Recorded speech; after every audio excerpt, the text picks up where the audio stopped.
अस्सलाम वालेकुम students and viewers. आज मैं आप लोगों को सी लैंग्वेज में जो टॉपिक करवाऊंगी वो आप लोगों को कॉन्स्टेंट्स का करवाऊंगी।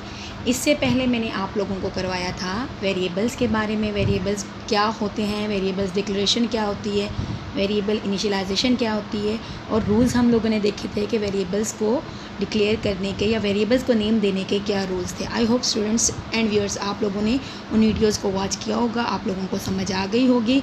आज हम लोग अपने टॉपिक की तरफ आते हैं कि कॉन्स्टेंट्स क्या होते हैं सी लैंग्वेज में और हम उनको क्यों यूज़ करते हैं। ठीक है, ये हम लोग देखेंगे। स्टूडेंट्स, जिस तरह से वेरिएबल्स हम लोग यूज़ करते हैं डेटा को स्टोर करने के लिए, ठीक है, हमारे प्रोग्राम के अंदर डिफरेंट कैटेगरी का या डिफरेंट टाइप का डाटा हो सकता है। तो उस डाटा को स्टोर करने के लिए हम लोग क्या यूज़ करते हैं, वेरिएबल्स यूज़ करते हैं। इसी तरह से ही हम डाटा को ही स्टोर करेंगे कॉन्स्टेंट्स में ही। लेकिन डिफरेंस क्या है कि वेरिएबल में जो डाटा होता है वो चेंज हो सकता है, लेकिन कांस्टेंट में जो डाटा है वो आप लोगों का चेंजेबल नहीं है, वो आप लोगों का कांस्टेंट रहेगा, फिक्स रहेगा। उसकी जो वैल्यू है वो आप लोगों की चेंज नहीं हो सकती। यहाँ आप लोगों को स्क्रीन पे भी कांस्टेंट की डेफिनेशन नज़र आ रही होगी कि कांस्टेंट्स क्या होते हैं। कांस्टेंट ऐसी क्वांटिटी को बोलते हैं जिसकी वैल्यू को हम लोग चेंज नहीं कर सकते प्रोग्राम एग्जीक्यूशन के टाइम पे। लेकिन जो वेरिएबल्स हैं उनकी वैल्यूज़ आप लोगों की चेंज हो सकती है। माइनर सा डिफरेंस है कांस्टेंट्स को यूज़ जिस तरह से करते हैं, जिस तरह से वेरिएबल्स को यूज़ करते हैं, सेम उसी तरह से हम अपने प्रोग्राम में कांस्टेंट्स को भी यूज़ कर सकते हैं। देखें, फॉर एग्जांपल मैं आप लोगों को एक कांस्टेंट को यूज़ करके दिखाती हूँ आप लोगों को। यहाँ पे देखिए स्टूडेंट्स, आप लोगों ने मैथ में भी देखे होंगे, बहुत सारी ऐसी आप लोगों के टर्म्स हैं जो आप लोगों के एज अ कांस्टेंट यूज़ होती हैं। लाइक पाई की वैल्यू है आप लोगों की, वो आप लोगों की कांस्टेंट होती है। ठीक है, आप लोगों को पता है आप लोगों की जो पाई की वैल्यू होती है वो आप लोगों की क्या है, कांस्टेंट है, फिक्स है। क्या होती है आप लोगों को पता है, 3.14। ठीक है, अगर आप लोगों की इस तरह की कुछ ऐसी वैल्यूज़ हैं जो आप लोगों ने अपने प्रोग्राम में यूज़ करनी है, जिनका आप लोगों को पता है कि ये आप लोगों की फ़िक्स हैं ये वैल्यूज़, तब आप ठीक है उन वैल्यूज़ को एज अ कांस्टेंट ठीक है यूज़ कर सकते हैं। आप उन वैल्यूज़ के लिए आप कांस्टेंट्स को यूज़ कर सकते हैं या डिक्लेयर कर सकते हैं। अब यहाँ देखें, यहाँ पे मैंने क्या किया है, ठीक है, यहाँ मैंने एक कांस्टेंट लिया है। आप ये कह लें कि ये आपका कांस्टेंट है। यहाँ पे इसकी डाटा टाइप आप कुछ भी दे सकते हो, फ्लोट, क्योंकि आप लोगों की ये क्या है, पॉइंट में वैल्यू है, तो हम इसकी डाटा टाइप क्या देंगे, फ्लोट देंगे। क्योंकि हम लोग जो आप लोगों का होल नंबर्स होते हैं उसके लिए हम लोग डाटा टाइप जो यूज़ करते हैं वो इंट यूज़ करते हैं, क्योंकि ये पॉइंट में वैल्यू है, तो इसलिए। अब ये देखें, ये जो मैंने ये यहाँ पे ये जो काम किया है, ये मैंने वेरिएबल इनिशियलाइज़ किया है एक तरह से। लेकिन अगर यहाँ पे इसको हमने कांस्टेंट बनाना है तो हम इसके स्टार्ट में एक कीवर्ड यूज़ करेंगे, कॉन्स्ट। ठीक है, तो हम लोगों का ये एज अ कांस्टेंट ट्रीट होगा। ये हम लोगों का क्या बन गया है, ये कांस्टेंट बन गया है। अब हम इसकी वैल्यू को प्रोग्राम एग्जीक्यूशन के टाइम पे चेंज नहीं कर सकते। सिर्फ और सिर्फ हम लोगों ने जिस भी आपको पता है कि आपकी कोई वैल्यू है जिसको आपने चेंज नहीं करना, एज अ कांस्टेंट यूज़ करना है, आपने स्टार्ट में कॉन्स्ट कीवर्ड को यूज़ कर देना है। बाकी सेम वही मेथड है जिस तरह से आप लोग वेरिएबल्स को डिक्लेयर करते हैं या इनिशियलाइज़ करते हैं। लेकिन अगर हम यहाँ पे कॉन्स्ट यूज़ नहीं करोगे तो आप लोगों की क्या है, ये एज अ वेरिएबल ट्रीट होगी और ये वैल्यू आप लोगों की प्रोग्राम एग्जीक्यूशन के टाइम पे चेंज हो सकती है। लेकिन मैंने स्टार्ट में कॉन्स्ट कीवर्ड यूज़ कर दिया है, तो आप लोगों का ये कांस्टेंट बन गया है और इसकी वैल्यू को हम प्रोग्राम एग्जीक्यूशन के टाइम पे चेंज नहीं कर सकते। आई होप स्टूडेंट ये जो कांस्टेंट मैंने यूज़ किया इसकी समझ आ गई होगी आप लोगों की। अच्छा, यहाँ पे आपकी बुक में कॉन्स्टेंट्स की कुछ टाइप्स मेंशन है, उसको हम लोग देखते हैं।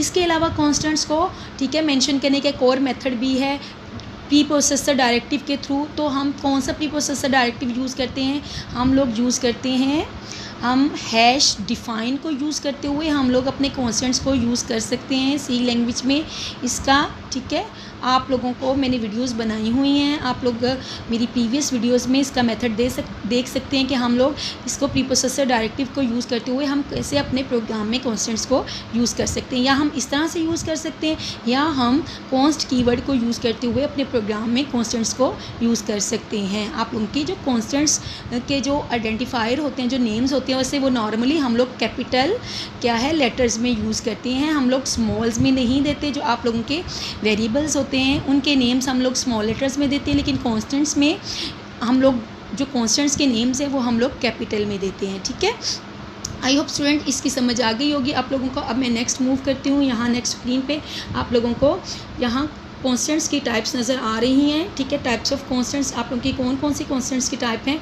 न्यूमेरिक कॉन्स्टेंट्स हैं, कैरेक्टर कॉन्स्टेंट्स हैं, स्ट्रिंग कॉन्स्टेंट्स हैं। हम इनको देखते हैं, ठीक है। हमारे न्यूमेरिक कॉन्स्टेंट्स क्या होते हैं, कैरेक्टर कॉन्स्टेंट्स क्या होते हैं, स्ट्रिंग कॉन्स्टेंट्स क्या होते हैं। न्यूमेरिक कॉन्स्टेंट्स को भी आगे मज़ीद, ठीक है, डिवाइड किया हुआ है 2 टाइप्स में। वो कौन सी टाइप्स हैं? इंटीजर कॉन्स्टेंट्स आप लोगों की आ जाती है टाइप। उसके बाद आप लोगों की इंटीजर कॉन्स्टेंट्स के अलावा आप लोगों के, ठीक है, फ्लोटिंग पॉइंट कॉन्स्टेंट्स आ जाते हैं। यहाँ पे आप लोगों को स्क्रीन पे नज़र आ रहे होंगे। इंटीजर कॉन्स्टेंट्स में स्टूडेंट्स आप लोगों के सिंपल जो आप लोगों की न्यूमेरिक वैल्यूज़ होती हैं, यहाँ एग्जांपल्स में भी आप लोगों को नज़र आ रहा होगा, ठीक है। पॉजिटिव और नेगेटिव वैल्यूज़ जो आप लोगों की अगर प्रोग्राम के अंदर यूज़ हो रही हैं तो हम उनको क्या बोलेंगे? इंटीजर कॉन्स्टेंट्स बोलेंगे। फॉर एग्जांपल अगर मैं एक, ठीक है, आप लोगों की ये ठीक है, मैंने एक क्या किया है, एक यहाँ पे राइट साइड पे मैं पाई की वैल्यू यूज़ कर रही हूँ। तो ये जो वैल्यू है इसको नॉर्मली क्या है आप लोगों का कांस्टेंट कंसीडर किया जाता है। ये कौन सा कांस्टेंट होता है? आपका फ्लोटिंग पॉइंट कांस्टेंट होता है। इसी तरह से अगर आप लोगों ने एक रोल नंबर में कोई वैल्यू असाइन की है राइट साइड पे, तो वो भी आप लोगों का क्या कंसीडर होगा? फॉर एग्जांपल कोई भी आप रोल नंबर दे रहे हो 4 या 5, तो ये भी आप लोगों का कांस्टेंट कंसीडर होगा। लेकिन ये कौन सा कांस्टेंट कहलाएगा? ये इंटीजर कांस्टेंट कहलाएगा। लेकिन ये वाला आप लोग का फ्लोटिंग पॉइंट कांस्टेंट कहलाएगा, ठीक है। स्टूडेंट्स आप लोगों को इसकी समझ आई? चलिए मैं रीड करके भी आप लोगों को बता देती हूँ इसमें वो क्या कह रहा है। इंटीजर कॉन्स्टेंट्स और न्यूमेरिक कॉन्स्टेंट्स। इंटीजर कॉन्स्टेंट्स कौन से कॉन्स्टेंट्स होते हैं? न्यूमेरिक कॉन्स्टेंट्स जिसमें आप लोगों को फ्रैक्शन या डेसिमल पॉइंट नहीं होता है, जैसे मैंने अभी आप लोगों को एग्जाम्पल से बताया था रोल नंबर की, ठीक है। उसके अलावा इंटीजर कॉन्स्टेंट्स में आप लोगों का क्या होता है? Integer constants represent values that are counted. मतलब इंटीजर कॉन्स्टेंट्स उन वैल्यूज़ को रिप्रेजेंट करेगा जिनको हम काउंट कर सकते हैं, होल नंबर्स, ठीक है। जो आप लोगों की काउंट नहीं हो सकती वो आप लोगों की इंटीजर कॉन्स्टेंट्स में नहीं आएंगी। तो इंटीजर कॉन्स्टेंट्स में आप लोग पॉजिटिव और नेगेटिव दोनों वैल्यूज़ को हम कंसिडर कर सकते हैं। यहाँ आप लोग एग्जांपल्स में नज़र आ रहा होगा, ठीक है। ये आपके क्या हैं? इंटीजर कॉन्स्टेंट्स में, और इनको हम लोग काउंट कर सकते हैं, ठीक है। बोथ पॉजिटिव और negative integer constants are use in C program. Minus sign is use, ठीक है, with negative integer constants. If no sign is use the value is positive by default. ये तो मेरे ख्याल में कोई ऐसी बात नहीं है, समझाने वाली बहुत आसान है कि आप लोगों के, ठीक है, पॉजिटिव और नेगेटिव इंटीजर कॉन्स्टेंट्स होते हैं। अगर आप लोगों के साथ माइनस का साइन है तो वो आप लोगों की नेगेटिव वैल्यू होगी। अगर आप लोगों का माइनस का साइन नहीं है तो आप लोगों की वो वैल्यू क्या कंसिडर होगी? आप लोगों की पॉजिटिव वैल्यू कंसिडर होगी। एग्जाम्पल्स में भी आप लोगों को यहाँ पे नज़र आ रहा होगा। हम फ्लोटिंग पॉइंट कॉन्स्टेंट्स को देख लेते हैं। फ्लोटिंग पॉइंट कॉन्स्टेंट्स आप लोगों के वो कॉन्स्टेंट्स हैं जिनमें फ्रैक्शन या डेसिमल पॉइंट होते हैं, जैसे 4 पॉइंट, ठीक है, 1, 5। ये जो आप लोगों का पॉइंट के बाद जो ये वाला नंबर है, ये आप लोगों का फ्रैक्शनल या डेसिमल पॉइंट कहलाता है। इस तरह की जो वैल्यूज़ होती हैं वो आप लोगों की फ्लोटिंग पॉइंट कॉन्स्टेंट्स कहलाते हैं, ठीक है। इसमें भी आप लोगों का जो डाटा है पॉजिटिव और नेगेटिव में होता है। आप लोगों के जो इंटीजर कॉन्स्टेंट्स हैं उनको हम काउंट करते हैं, लेकिन जो फ्लोटिंग पॉइंट कॉन्स्टेंट्स हैं वो आप लोगों के मेजर्ड होते हैं, वो काउंट नहीं होते। यहीं पे कि बहुत पॉजिटिव और नेगेटिव फ्लोटिंग पॉइंट कॉन्स्टेंट्स क्या है आपके प्रोग्राम में यूज़ हो सकते हैं। अगर माइनस साइन है तो आप लोगों की नेगेटिव वैल्यू होगी, अगर आपका कोई साइन नहीं है तो वो आपकी पॉजिटिव बाय डिफ़ॉल्ट कंसीडर होगी। यहाँ पे आप लोगों को एग्जांपल्स में नज़र आ रहा है, ठीक है। आप इनको डायरेक्ट अपने प्रोग्राम में भी यूज़ कर सकते हैं। जब भी हम किसी वेरिएबल को जो कोई वैल्यू असाइन कर रहे होते हैं तो भी आप लोगों की क्या होते हैं, वो आप लोगों के एज अ कॉन्स्टेंट कंसिडर होते हैं। फॉर एग्जाम्पल यहाँ मैं आप लोगों को दिखा देती हूँ। मतलब आप लोग इवन के यहाँ परसेंटेज में आप लोगों की परसेंटेज है 65 पॉइंट, ठीक है, 78 कुछ भी समथिंग ये वैल्यू है, तो ये आप लोगों की क्या कंसिडर होगी आपके प्रोग्राम में? ये फ्लोटिंग पॉइंट कांस्टेंट कंसिडर इसको करेंगे, या ये कह लें कि ये फ्लोटिंग पॉइंट कांस्टेंट होगी आप लोगों के प्रोग्राम में। अगर कोई इंटीजर वैल्यू है तो वो आप लोगों की इंटीजर कांस्टेंट कहलाएगी। आई होप स्टूडेंट आप लोगों को इस बात की समझ आ गई होगी। हम लोग नेक्स्ट मूव करते हैं। नेक्स्ट आप लोगों के जो कॉन्स्टेंट्स हैं वो आप लोगों के कैरेक्टर कॉन्स्टेंट्स हैं और आप लोगों के स्ट्रिंग कॉन्स्टेंट्स हैं, ठीक है। जितने भी सी लैंग्वेज के अंदर कैरेक्टर कॉन्स्टेंट्स होते हैं स्टूडेंट्स एंड व्यूअर्स, उनको हम लोग सिंगल कोटेशन से इनक्लोज करते हैं। अगर हम उसको सिंगल कोटेशन से इनक्लोज नहीं कर रहे, ठीक है, तो वो आप लोगों के कैरेक्टर कॉन्स्टेंट्स कंसिडर नहीं होंगे, ठीक है। जितनी भी आप किसी भी, ठीक है, डाटा को सिंगल कोटेशन में इनक्लोज करें, इवन कि आप किसी नंबर को सिंगल कोटेशन में इनक्लोज कर दें, तो वो आप लोगों का क्या होगा? आप लोगों का कैरेक्टर कंसिडर होगा, ठीक है। Any character written within single quotation mark is known as character constant, ठीक है, उसको हम क्या बोलेंगे, करेक्टर कांस्टेंट बोलेंगे। उसमें कुछ भी आ सकता है, अल्फ़ाबेटिक करेक्टर्स आ सकते हैं, डिजिट्स आ सकते हैं, स्पेशल सिंबल्स आ सकते हैं, ठीक है। अगर हम उनको सिंगल कोटेशन में इनक्लोज करते हैं तो वो हमारे करेक्टर कांस्टेंट कहलाएंगे।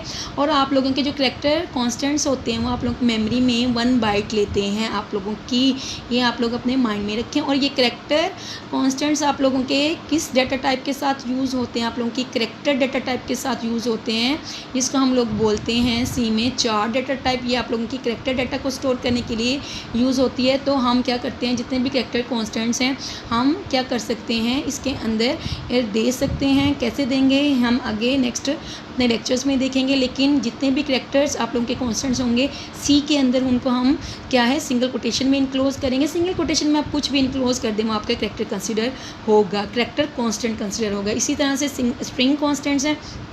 स्ट्रिंग कॉन्स्टेंट्स जो होते हैं आप लोगों के स्ट्रिंग्स क्या कहलाते हैं, आप लोगों के कम्बिनेशंस ऑफ करेक्टर्स जो होते हैं वो आप लोगों के स्ट्रिंग्स कहलाते हैं। मतलब जब आपके एक से ज़्यादा करेक्टर्स आ जाएं तो आपका स्ट्रिंग बन जाता है। और स्ट्रिंग कॉन्स्टेंट्स को हम लोग किस में इनक्लोज करते हैं, डबल कोटेशन में इनक्लोज करते हैं।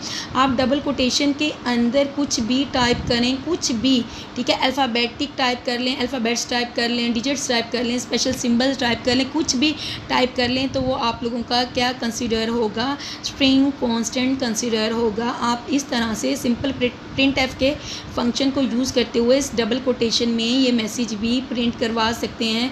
तो आप लोगों का ये क्या कंसीडर होगा, स्ट्रिंग कांस्टेंट कंसीडर होगा। स्टूडेंट्स आई होप आप लोगों को इस चीज़ की समझ आ गई होगी कि हम लोगों के स्ट्रिंग कांस्टेंट्स क्या होते हैं। यहाँ पे मैं आप लोगों को एग्जांपल भी दिखा देती हूँ स्ट्रिंग कांस्टेंट्स। यहाँ देखिए स्टूडेंट्स, डबल कोटेशन के अंदर आप लोगों का क्या है, कोई कुछ भी आपने टाइप किया है तो वह आप लोगों का क्या कंसीडर होगा, आप लोगों का स्ट्रिंग कांस्टेंट कंसीडर होगा। आई होप स्टूडेंट्स आप लोगों को कांस्टेंट्स की समझ आ गई होगी। अगर अब इन कांस्टेंट्स को मैंने आप लोगों को सिंपल स्ट्रिंग कांस्टेंट का तो बता दिया कि हम लोग जब हम क्या करते हैं प्रिंट एफ में डबल कोटेशन के अंदर कुछ भी प्रिंट करवाते हैं तो वो आप लोगों का क्या होता है, स्ट्रिंग कांस्टेंट होते हैं। आगे हम लोग अपने प्रोग्राम्स में इनको कैसे यूज़ करेंगे इंशाल्लाह ये हम लोग नेक्स्ट वीडियोज़ में देखेंगे।